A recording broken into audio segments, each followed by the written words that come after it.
இந்த ஆபரேஷன் பண்ணாலும் ஆபத்து, பண்ணாம இருந்தாலும் ஆபத்து. எங்க போறாங்க? டெல்லியில் உள்ள மருத்துவமனைக்கு போறாங்க.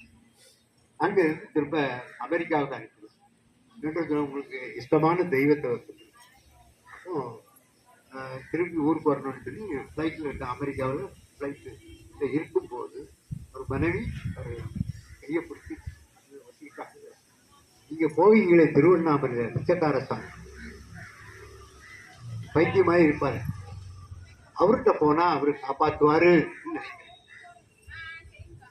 நீ எப்பவும் அவரை கிண்டல் பண்ணுவா, அதனால இல்லை எனக்கு நம்பிக்கை இருக்கு, நான் பூரண சரணாகதியோட சொல்லுவோம்.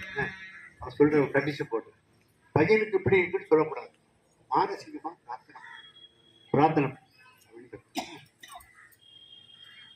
வந்து பிள்ளைக்கு சென்னை வந்து நேர திருவண்ணாமலைக்கு போறாங்க. பார்க்கிறேன் யோகிராம் சுரத் பார்த்த